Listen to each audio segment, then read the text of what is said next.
2014 का हम लोग क्वेश्चन पेपर का क्या कर रहे हैं भाई, एमसीक्यू और एसएक्यू।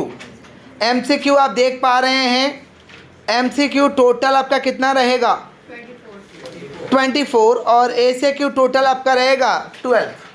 माने 36 मार्क का यहाँ से कवरेज है, समझ रहे हैं। ऐसे पढ़ाते समय एमसीक्यू और एसएक्यू दोनों कराया गया है, बट पेपर सॉल्व कर लेने से क्या होगा, फ्लुएंसी आ जाएगा। समझ पा रहे हैं। जो बच्चे वीडियो से करें, लिंक में मिलेगा आपको पेपर, डिस्क्रिप्शन बॉक्स में लिंक दिया रहेगा, वहाँ से डाउनलोड कर लीजिएगा। चलिए, नहीं तो यहाँ से देख पा रहे तो देखिएगा वीडियो से। चलिए, एक नंबर देखिए क्या है, information about financial performance of business concern is disclose in. Information about financial performance, financial performance का मतलब क्या होता है, net profit net loss. Net profit, तो फाइनेंशियल परफॉर्मेंस, बिजनेस का फाइनेंशियल परफॉर्मेंस कहाँ पे दिखाई देता है, बैलेंस शीट में कि कैश बुक में कि प्रॉफिट एंड लॉस में कि none of the. Answer is profit and loss. Answer is profit and. पढ़ाते समय लिखवाए थे, कुछ गोगा लोग बैलेंस शीट बोल रहा है। बैलेंस शीट फाइनेंशियल पोजीशन को दर्शाता है, not financial performance.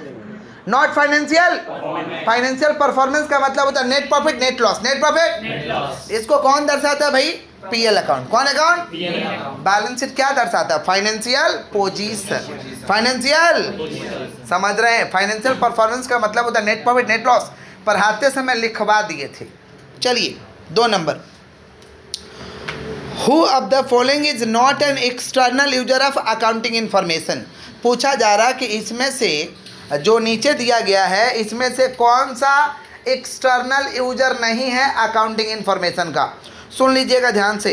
Accounting information के 2 यूजर्स होते हैं, पहले सुन लो। अकाउंटिंग इंफॉर्मेशन, कोई भी बुक्स ऑफ अकाउंट अपने लिए नहीं बनाते हैं, कोई भी हिसाब किताब अपने लिए नहीं लिखते हैं। किसके लिए लिखते हैं, यूजर्स के लिए। यूजर्स में भी अब कितना टाइप्स, 2 टाइप्स। यूजर्स 2 तरीका का होता है, इंटरनल यूजर्स, एक्सटर्नल यूजर्स। जो हमारे ऑर्गेनाइजेशन के अंदर के है उसे कहते हैं इंटरनल। क्या कहते हैं, हमारे ऑर्गेनाइजेशन, जैसे हम लोग का इंटरनल कौन है, आप लोग और हम, इंटरनल हुए हम ही लोग ना। और एक्सटर्नल कौन है, बाहर के लोग, गवर्नमेंट या जो स्टूडेंट कोचिंग ज्वाइन करने वाला है। आप लोगों से पूछेगा कैसा पढ़ाते हैं, नहीं पढ़ाते, आप लोग बताइएगा। वो कौन सा यूजर से, एक्सटर्नल। कौन सा यूजर से, तो सुना ध्यान से। वैसे कंपनी में 2 यूजर्स होता है, इंटरनल और एक्सटर्नल। इंटरनल यूजर्स कौन है भाई, कंपनी का owner, manager, director, employee. Owner, manager, director, employee, investor, ये कौन है, इंटरनल यूजर्स है। एक्सटर्नल यूजर्स कौन है भाई, जो बाहर के लोग हैं। तो क्वेश्चन क्या पूछा है, बाहर के लोग कौन होता है, government supplier, creditor. Government supplier, तब पूछा क्या इसमें से, who of the following is not, क्या है भाई, नॉट एन एक्सटर्नल यूजर। इसमें से एक्सटर्नल यूजर कौन नहीं है, देख लो है, मैनेजमेंट। कौन, मैनेजमेंट इंटरनल है, एक्सटर्नल नहीं है। अब बाकी जो भी नाम दिया ना, सब एक्सटर्नल है, बाहर का है। बाहर का पार्टी को एक्सटर्नल, अंदर का पार्टी को इंटरनल। बाहर का पार्टी को एक्सटर्नल, अंदर का पार्टी को।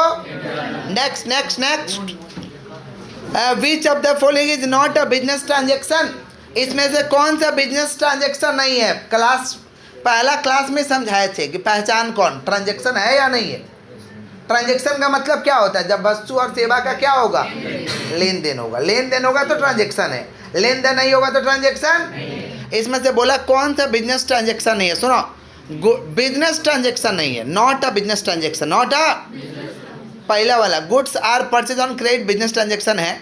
Land is purchase for cash, business transaction है। C number, cash withdrawn from business by owner for personal use, business से पर्सनल यूज के लिए पैसा निकाल लिए। समझ रहे हैं क्या बोल रहे हैं, ये भी बिजनेस ट्रांजेक्शन है, ये भी बिजनेस ट्रांजेक्शन है। रुपया निकालते तो एंट्री नहीं होता है क्या, drawing account debit to cash, transaction है। कोई पगला कर दिया है सी, तो क्या सी हो जाएगा आंसर। डी नंबर में आओ, इंटरव्यू, बात नहीं, interview conducted for appointment of employ है, एम्प्लॉय को बुलाए थे, आइए आइए थोड़ा थोबरा दिखाइएगा, इंटरव्यू लेंगे आपका। समझ रहे हैं, ये ट्रांजेक्शन नहीं है, ये ट्रांजेक्शन। किसी को बुलाए थे, आइए ना, देखेंगे आपका चेहरा वूरा, पूछेंगे आपसे आप मेरे जॉब के लिए सूटेबल है या नहीं है। तो correct answer is D, correct answer is D. चलिए, ये बिजनेस ट्रांजेक्शन नहीं है। बात next, the assumption that a business enterprise will continue its operation for an indefinite period of time है। कौन कंसेप्ट बोला था? बहुत सारे कंसेप्ट पढ़ाए थे, matching concept, money measurement concept, going concern, periodicity concept, principle of conservatism, ये सारे के सारे क्लास में पढ़ाए थे। जिनका क्लास छूटा हुआ है इसका रिकॉर्डिंग हम लोग के यूट्यूब चैनल में अवेलेबल है। समझ पा रहे? आप दो तरीका का रिकॉर्डिंग देख सकते हैं, एक अकाउंटिंग थ्योरी फॉर CA बोल के होगा, समझ रहे? वो देखिएगा, पूरा आपको कंसेप्ट क्लियर हो जाएगा। हाँ, या तो लेटेस्ट हम रिकॉर्डिंग करके डाले ही है क्लास 11 का ही बोल के, दोनों में कोई मिल जाए चलेगा। आइए देखिए, इसमें से पूछा है कि कौन सा कंसेप्ट कहता है कि बिजनेस का लाइफ नहीं है, business will be go on and on and on for indefinite period. तो ये कौन कंसेप्ट बोला था? Going concern. कौन कंसेप्ट? गोइंग कंसर्न क्या बोला था? Business will be go on and on for indefinite period. समझ पा रहे हैं? तो answer is going concern. Answer is, चलो आगे बढ़ते हैं। Double interest system is based on the principle of, double interest system किसके बेस पे है भैया? Dual aspect. डुअल एस्पेक्ट बोला one item should be debited, another item should be credited. एक ठो को डेबिट करो, एक ठो को क्रेडिट करो। करेक्ट आंसर क्या होगा? Dual aspect concept, dual aspect. चलिए आगे बढ़ते हैं। नेक्स्ट देखो क्या है, international accounting standard issued by, international accounting standard को कौन बनाया था? नहीं नहीं नहीं नहीं, गलत गलत, IASB, पहला क्लास में लिखवाए थे। ICAI तो बनाया था इंडियन अकाउंटिंग स्टैंडर्ड, ICAI क्या बनाया था? Indian accounting standard. International accounting standard कौन बनाया था? IASB। IASB का फुल फॉर्म क्या था? International accounting standard board. IASB का फुल फॉर्म क्या था? International accounting standard board. है अकाउंटिंग स्टैंडर्ड क्या होता है? जो कंट्रोल करेगा क्या चीज के ऊपर? अकाउंट्स के ऊपर। किसका ऊपर? जैसे आपके ऊपर कंट्रोल की नो कंट्रोल, तब ऐसे ही अकाउंट्स के ऊपर कंट्रोल होना चाहिए कि नहीं होना चाहिए? नहीं तो अकाउंट्स के साथ लोग मजाक करने लगेंगे, समझे? इसलिए क्या बनाया गया? Accounting standard. क्या बनाया गया? तो इंटरनेशनल अकाउंटिंग स्टैंडर्ड को कौन बनाया था? IASB। चलिए आगे बढ़ते हैं। In accounting, non-financial transaction are not recorded in the because of non-financial transaction। जैसे मान लीजिए हम सचिन से बहुत प्यार करते हैं, क्या ये लिख पाएंगे बुक्स में? नहीं लिख पाएंगे। क्यों? क्योंकि not measurable in terms of money, not measurable in terms of, ये माप सकते हैं क्या? प्यार मोहब्बत को माप लेते हो? बोलो कि 2 लाख का प्यार है, बोलो मापते हो? ये नॉन फाइनेंशियल ट्रांजेक्शन है। तो ये कौन कंसेप्ट दिया? Money measurement. कौन दिया? Money measurement. क्या बोला था? कि only those item recorded who measures in terms of money. उसी आइटम को लिखना है जिसको रुपया में माप सकते हैं, और जिसको रुपया में नहीं माप सकते उसको लिखना नहीं। तो नॉन फाइनेंशियल ट्रांजेक्शन को नहीं लिखना था। ये कौन बोला है? Money measurement concept. चलो आगे बढ़ते हैं। नेक्स्ट बात नहीं, जब पढ़ा रहे थे तो कितना लोगों को लग रहा था ये सब थोड़े ना एग्जाम में आएगा। आइए, purchase of goods on credit, purchase of goods on credit from Bimal is recorded as है। गुड्स किनेगा तो क्या होगा? जनरल पूछा है। परचेज अकाउंट डेबिटो, परचेज अकाउंट डेबिटो, परचेज अकाउंट डेबिटो, ठीक है। चलो आगे बढ़ते हैं। Trade discount allowed at the time of sale of goods is trade discount, सुन लो ध्यान से। ट्रेड डिस्काउंट व्यापारिक छूट, ट्रेड डिस्काउंट देते हैं सेल को बढ़ाने के लिए। ट्रेड डिस्काउंट देते हैं सेल को, हम लोग देते नहीं, सेल में नहीं देखते हो, चिल्लाता है लोग कि 20 का माल 10, 20 का माल 10, चिल्लाता नहीं है लोग, वही है ट्रेड डिस्काउंट। वही क्या है? तो पूछा है कि ट्रेड डिस्काउंट अगर दे रहे हैं सेल ऑफ गुड्स के समय तो क्या इसे लिखेंगे या नहीं लिखेंगे? Not recorded in the books of account, not recorded in the books of. Trade discount को बुक्स में नहीं लिखा जाता है, कैश डिस्काउंट को लिखा जाता है, ट्रेड डिस्काउंट को लिखा समझे? It is deducted from catalogue price, it is deducted from, ये प्राइस से लेस होगा, but not recorded in the books of account. Trade discount को बुक्स में लिखते नहीं है। चलो आगे बढ़ते हैं। Next, if liabilities to the third party 60,000 and total asset 2.5 lakh, then owner capital है। सुन लो, पूरा संपत्ति मेरे पास 2.5 लाख का है, जिसमें से 60,000 ये लोग पाएगा, ये रामू लोग, नहीं समझा? तो मेरा पैसा कितना है? ओनर कैपिटल कितना है? 2.5 लाख में 60,000 ये लोग पाएगा, तो मेरा कितना है? 1,90,000। नहीं समझा? 2.5 लाख का मेरे पास संपत्ति है, जिसमें रामू लोग को कितना देना है 60,000। तो घटा दो 2.5 लाख में से 60 कितना बच रहा है भाई 1,90,000। 1 लाख कितना इजी है, ओनर्स कैपिटल पूछा है तो 2.5 लाख माइनस 60,000, 2.5 लाख माइनस। ठीक है चलो आगे बढ़ते हैं। ए पेटी कैश बुक ऑलवेज शो है। पेटी कैश बुक छोटा मोटा खर्चों को रिकॉर्ड करने के लिए क्या बनाते हैं पेटी कैश बुक। पेटी में रुपया घर में रखते हो ना, तो बहुत पैसा रखते हो क्या पेटी में, 2-4 लाख 20-25 हज़ार रखते हो पेटी में, वही रखते हैं ना 2-4-500 20-25 हज़ार रखते हैं, 2-4-5 लाख नहीं रखते हैं पेटी में, समझे। पेटी रे बाबा छोटा मोटा खैर छोटा मोटा। तो पेटी कैश डेबिट हो सकता है और जीरो हो सकता है, डेबिट हो सकता है और रोजमर्रा का ज़िंदगी जीने के लिए जो खर्च करते हैं उसे पेटी कैश ही कहते हैं, समझ पा रहे। डेली का लाइफ में जो हमारा खर्चा है उसे कौन सा कैश कहते हैं पेटी कैश। कौन सा, मम्मी लोग संभालती है पेटी कैश को, डेबिट और जीरो होगा। चलो आगे बढ़ते हैं। 11 का सी, 11 का सी। चलो building account is debited, building account is debited with an amount spend for repair a building. This is an example. अब सुन लो सुन लो सुन लो सुन लो। Building account is debited with an amount of repair a building. Repair करवाए, अब बिल्डिंग को डेबिट कर दिए। रिपेयर करवाए, रिपेयर करवाए का मतलब हुआ कि घर को मरम्मत चूना रंग करवाए, रंगवाए उंगवाए, समझ पा रहे हैं। रंगवाए हल्का फुल्का खर्चा किया उसको रिपेयर कहते हैं। रिपेयर करके लिख दिए बिल्डिंग का अकाउंट में, रिपेयर करके लिख दिए। ऐसे ही बोले थे, लिखना था राजा में लिख दिया रानी में, लिखना था राजा में, पढ़ाते समय मेरा एग्जाम्पल था। लिखना था 1000 लिख दिए 100, लिखना था 1000 लिख दिए 100। इसको क्या कहते हैं, errors of commission. Errors of, लिखना चाहिए था उधर लिख दिए इधर, इसको क्या बोलेंगे, errors of commission. Errors of, वही पूछा है कि लिखना था रिपेयर में लिख दिए बिल्डिंग में, ये क्या है, errors of commission. Errors of लिखवाया गया था ना पढ़ाते समय, ठीक है। What is the nature of error if the balance sales account is overcast? Overcast हो गया, सेल्स डे बुक ओवरकास्ट। सुन लो, ओवरकास्ट हो जाए अंडरकास्ट हो जाए, वन साइड एरर होता है, एक तरफ गलती हुआ है। कितना तरफ गलती हुआ है, या तो अंडरकास्ट या तो ओवरकास्ट। अंडरकास्ट माने कम हो गया, ओवरकास्ट माने ज़्यादा हो गया। अंडरकास्ट माने कम हो गया, ओवरकास्ट माने, तो इस तरीका का गलती को कहते हैं वन साइड एरर। क्या कहते हैं, वन साइड एरर होगा भैया, वन साइड एरर। चलो आगे बढ़ते हैं। करेक्ट आंसर इज बी, 13 का बी। चलो next next next next 14 number. A machine is purchase 80,000 का, expense incurred on installation 20,000, the residual value at the end of expected life कितना साल, कितना 10,000। The amount of depreciation straight line method for the year ended 31/12/13। 80,000 का machine किना है, 20,000 रुपया खर्चा किए, कितना हुआ 1 लाख, और 10,000 रुपया स्क्रैप वैल्यू है। रेसिडुअल वैल्यू माने स्क्रैप वैल्यू, हम क्या बोले स्क्रैप वैल्यू को लेस करते हैं। तो 80 + 20 1 lakh, 1 lakh minus 10,000 90,000। 90,000 divide by life कितना है 4, 90,000 डिवाइड बाई कितना है रे बाबा 80,000।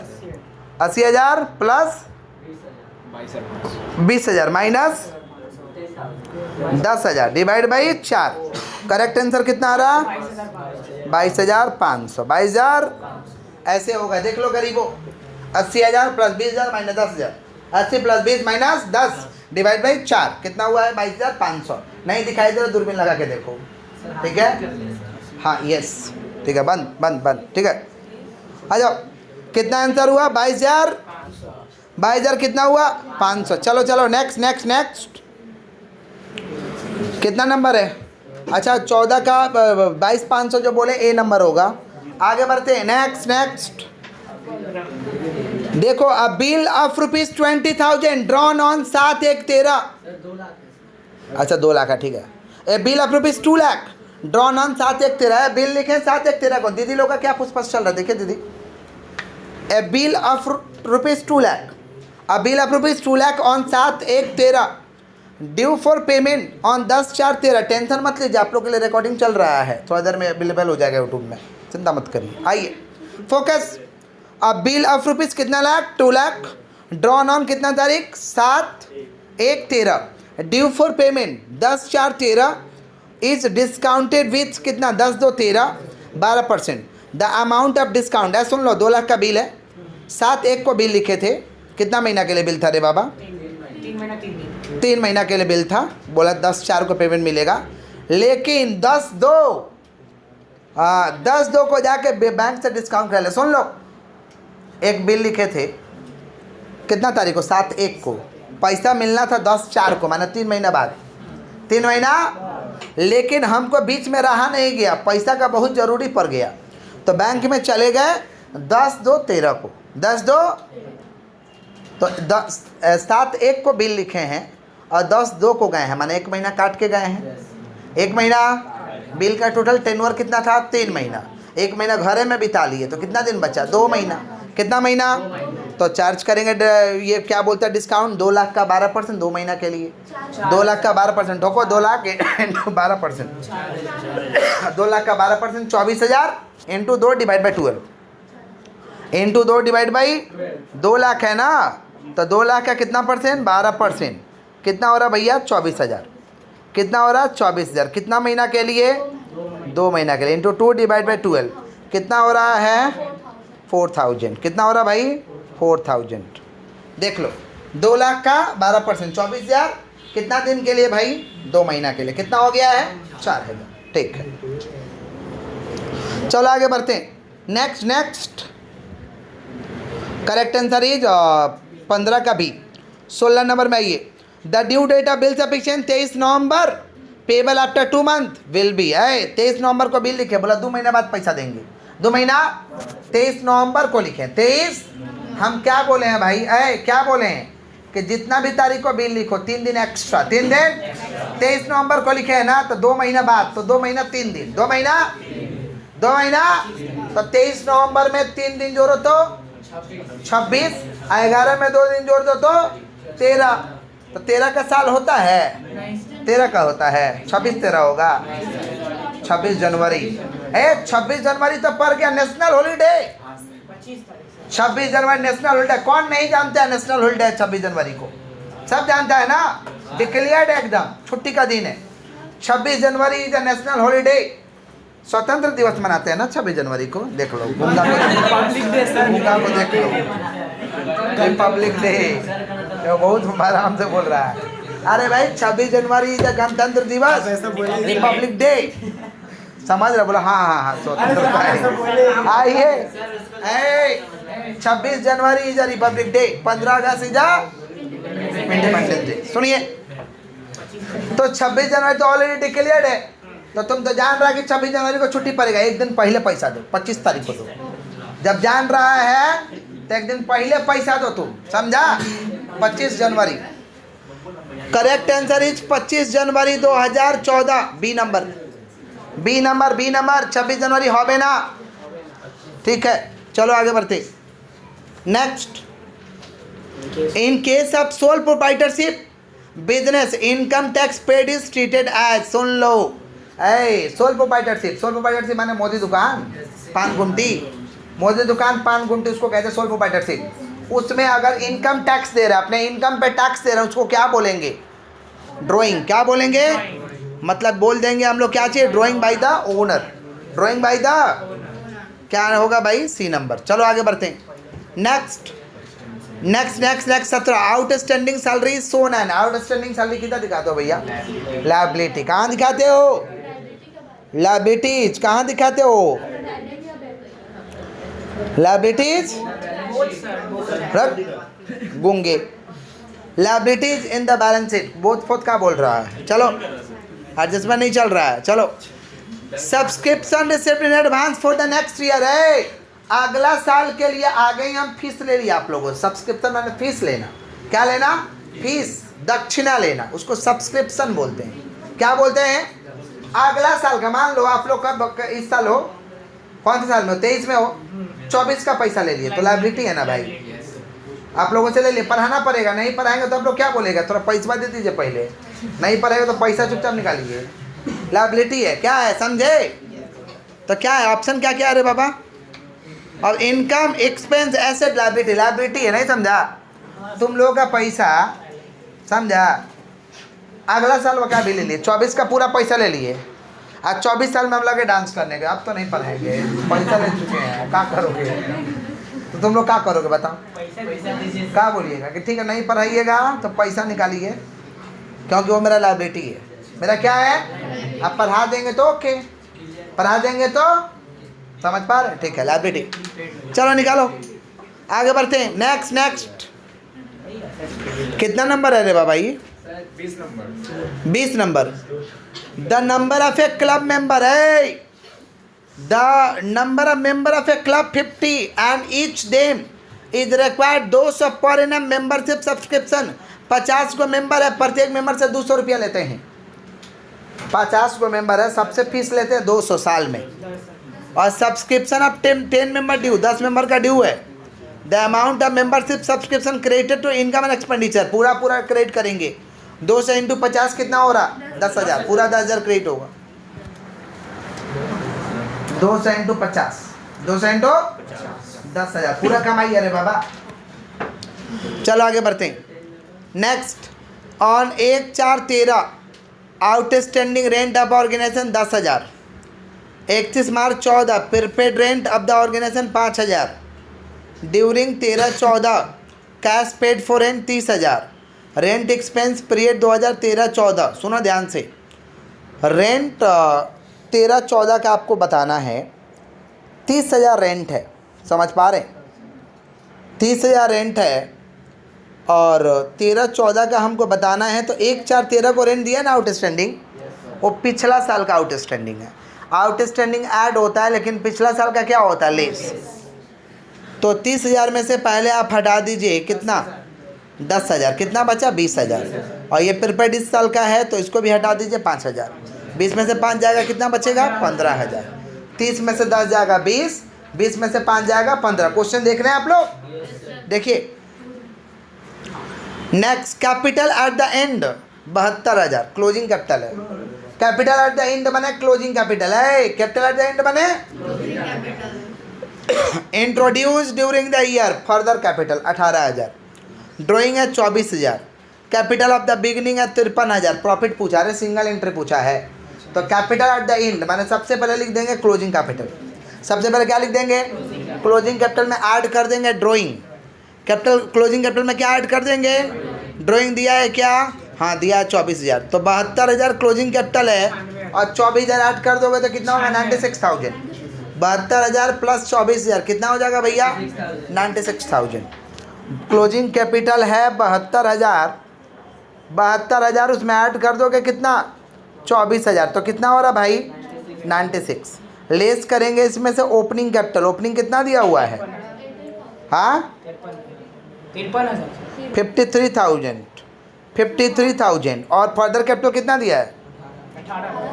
18,000। लेस कर देंगे 18,000 और 53,000। 96,000 में से दोनों को लेस करो। 96,000 माइनस 53 माइनस 18 कितना हो रहा? हाँ 25,000। ये हुआ प्रॉफिट। देख लो ऐसे है।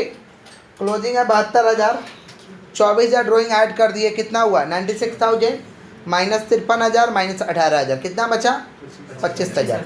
ये हमारा क्या है? प्रॉफिट। क्या है? प्रॉफिट। हमारे बच्चे नॉर्मल है। कितना नंबर हो रहा भाई प्रॉफिट का? B number. माने कितना नंबर है? 22 का B. 23 number, when closing capital is less than opening capital है। क्लोजिंग कैपिटल ओपनिंग से कम है। क्लोजिंग कम है ओपनिंग से तो लॉस होगा। क्लोजिंग कैपिटल ओपनिंग से कम है तो क्या होगा? लॉस होगा। क्या होगा? Next, what is the full form of MIS? Management information system. Management information system. इसी के साथ 24 का 24 MCQ हम लोग का खत्म हुआ। MIS कहाँ पढ़े थे? एक तो चैप्टर आया था कंप्यूटराइज अकाउंटिंग। कौन सा चैप्टर आया था?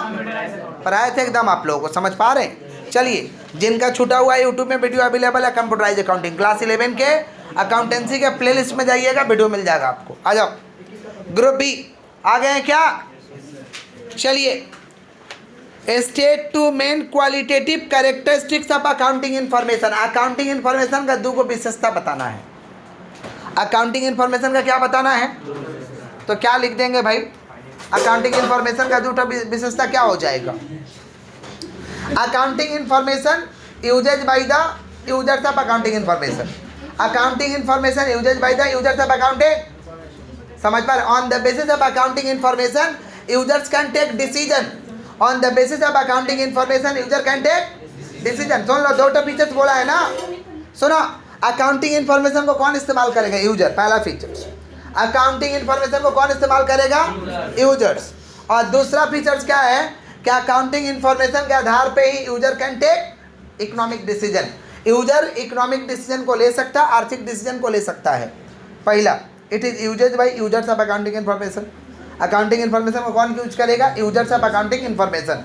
और दूसरा, on the basis of accounting information users can take economic decision on financial statement. Users can take economic decision on financial. दो ही फीचर्स बोला, लिखा दे रहे, लिखाया नहीं गया था, लिखा दे रहे। डोंट टेक छाप, लिखा दे रहे दीदी। चलो नेक्स्ट, डिफाइन एन एसेट। लिखा है क्या? Asset means anything. Asset means which is generate economic benefit in future. Asset मतलब कुछ भी हो सकता है।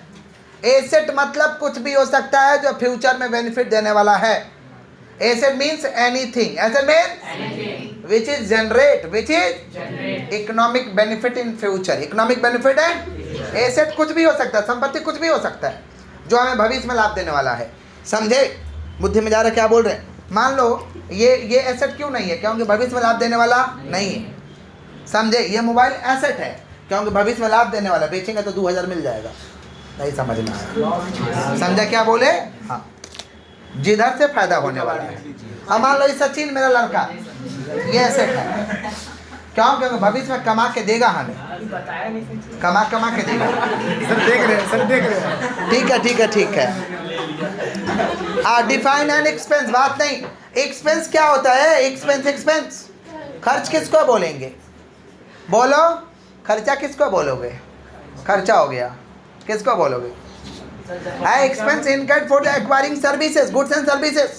Expense incurred for the acquiring goods and services. Expense incurred for the acquiring goods and services. वस्तु और सेवा को लेने के लिए खर्च करते हैं। बाहर गया पुचका खा लिए, खर्चा हो गया। बाहर गया पुचका खा लिए, नहीं समझे? बुद्धि में जा रहा है कि नहीं जा रहा? समझे? बाहर गए, ये हेयर कटिंग करवा लिए, खर्चा हो गया। एक्सपेंस या तो वस्तु लिए या तो सेवा लिए, या तो वस्तु लिए या तो expense incurred for the acquiring goods and services. Acquiring goods and, अच्छा बोलते हैं ना लॉस हो गया। लॉस माने कुछ सेवा नहीं मिला, पैसा हरा गया, लॉस हो गया। कुछ मिला नहीं हमको उसके बदले, कुछ मिलेगा उसके बदले तो खर्चा है।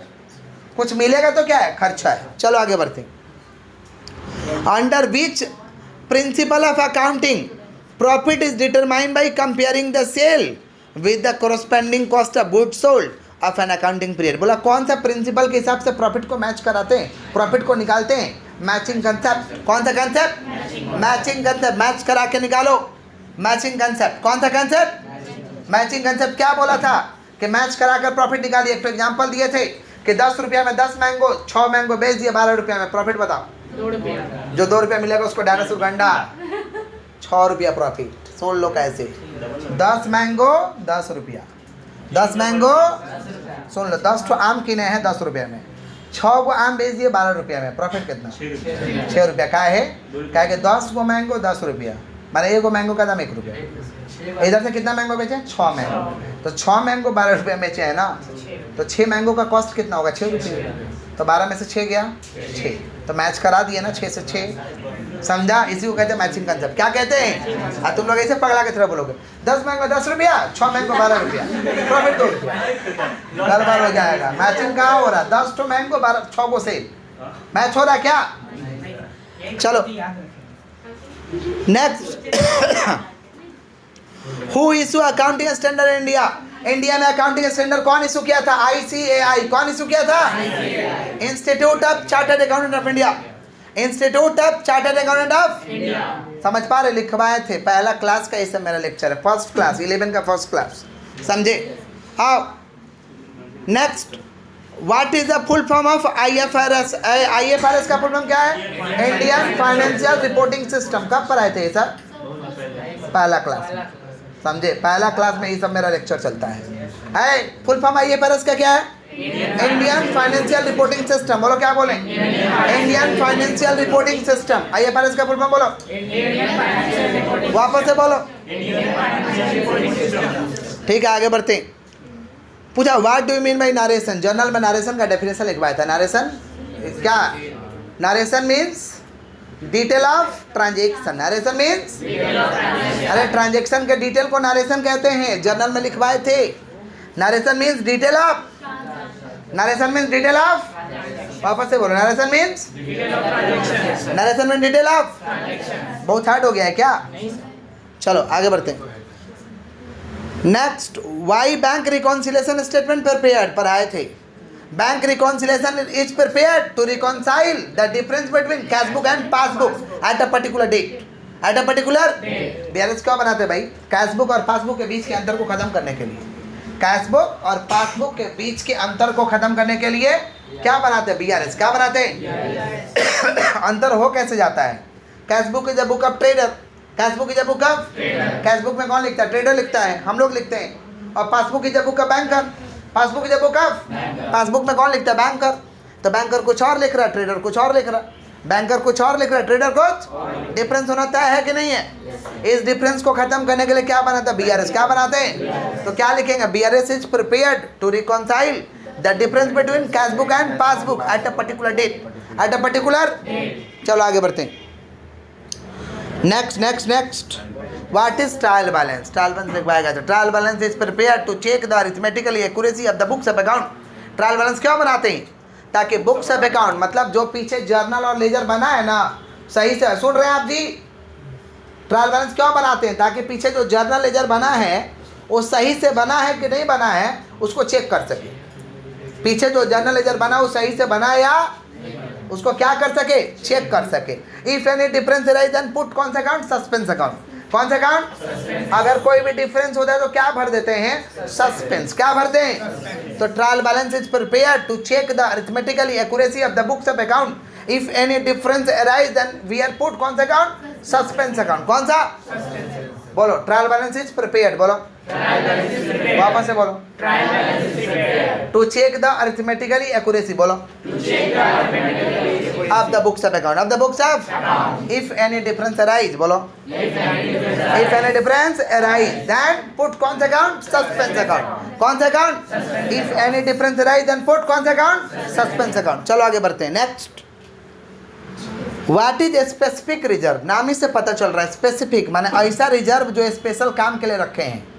स्पेसिफिक, मान लो हम पैसा कमा के रखे हैं कि सचिन का ब्याह करेंगे, this is a specific reserve. This is a कमा के जमा किए, कमा के जमा किए, नहीं समझा है? Specific reserve are the reserve, specific reserve are the reserve which is kept for special purpose, which is kept for, समझ रहे हैं? Specific reserve are the reserve.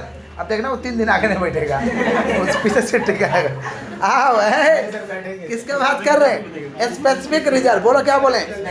Specific reserve are the reserve, बात नहीं। Specific reserve are the which is kept for special purpose, which is kept for. Specific reserve एक तरीका का reserve है जो स्पेशल पर्पज के लिए रखा जाता है। चलो आगे बढ़ते हैं। मतलब जमा रुपया बैंक में जमा करके रखो। चलो, is reserve charge against profit? Yes, reserve always charge against profit. बोला रिजर्व क्या प्रॉफिट के अगेंस्ट में चार्ज करते हैं? माने साधारण भाषा में बोले तो बोला रिजर्व जो बनाते हैं क्या प्रॉफिट में से बनाते हैं? तो हाँ, कमाएंगे उसी में से ना जमा करेंगे जी। जो रुपया कमाएंगे उसी में से ना जमा करेंगे, बाहर से तो हम जमा कर नहीं सकते हैं। तो yes, reserve is charge always against profit, reserve is charge always against profit. चलो नेक्स्ट क्या भैया?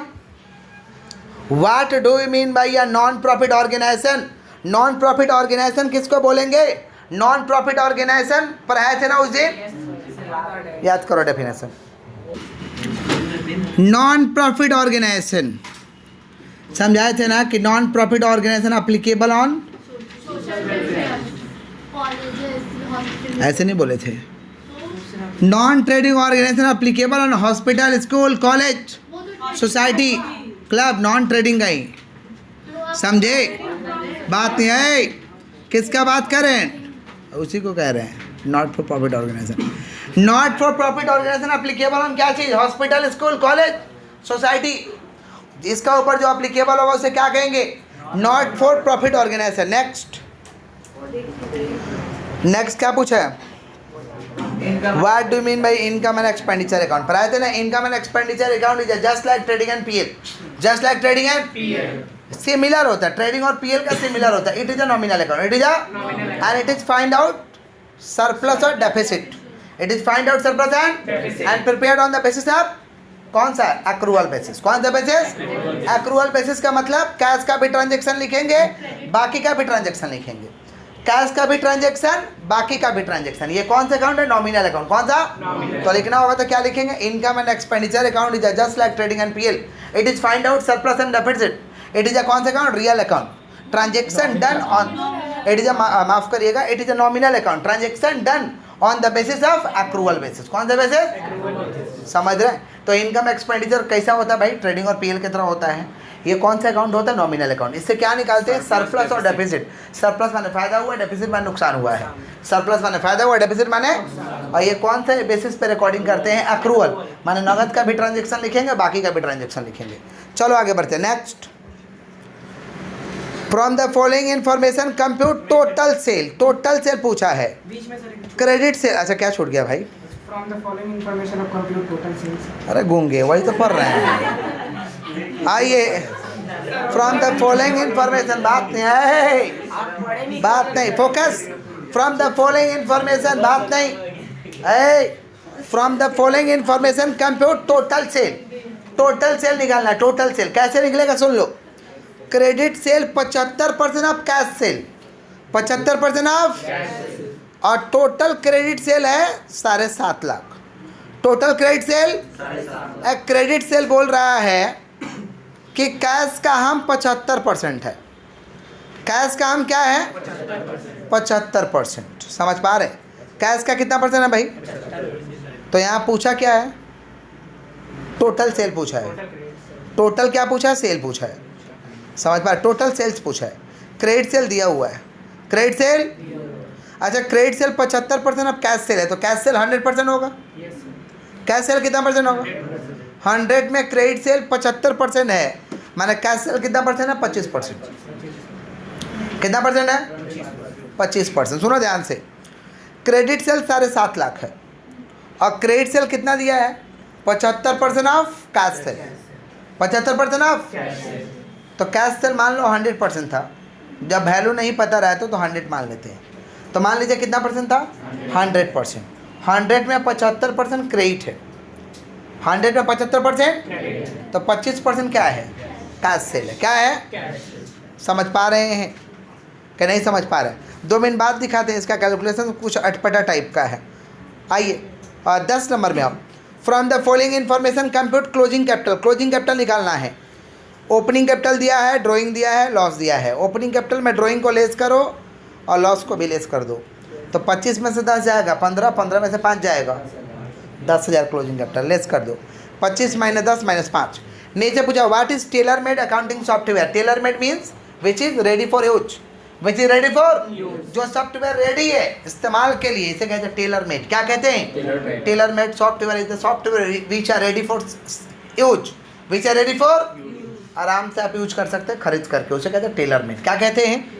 Next, who first conceive the idea of computer. Computer का आइडिया कौन लेके आया था? Charles Babbage. कौन लेके आया? कंप्यूटर का पप्पा कौन है? Charles Babbage. कंप्यूटर का आइडिया कौन लेके आया? Charles Babbage. लिखवाया गया था कंप्यूटर वाला क्लास में। State one limitation of computerise accounting system. एगो डिसएडवांटेजेस बताना है। लिमिटेशन माने डिसएडवांटेजेस, लिमिटेशन मैंने क्या बताना है? तो डिसएडवांटेजेस क्या है भाई? Disadvantage time consuming, complexity. समझ पा रहे? कॉम्प्लेक्सिटी है, दिक्कत होता है लोगों को चलाने में। समझ रहे? बुद्धि में जा रहा। मोर इलेक्ट्रिसिटी कंज्यूम, समझ? कॉम्प्लेक्सिटी, दिक्कत होता है, टाइम कंज्यूमिंग है, समय लगता है। ये सब क्या है? लिमिटेशन है कंप्यूटराइज अकाउंटिंग सिस्टम का। एक और क्वेश्चन बच गया है, पूछा है टोटल सेल बताइए। कैसे बनेगा बोर्ड में देखो, देखिए वीडियो में दिखा दे थोड़ा सा। क्रेडिट सेल कितना भैया? 7.5 लाख। क्रेडिट सेल कितना है? और क्रेडिट सेल कितना परसेंट दिया? 75%। तो 7.5 लाख 75 के बराबर है। तो देयरफॉर टोटल सेल कितना हो रहा? 7.5 लाख डिवाइड बाई 75%। परसेंट हटाने के लिए इंटू 100, तो 7.5 लाख इंटू 100 डिवाइड बाई 75 कितना हो गया? Answer is 10 lakh. Answer is ठीक है।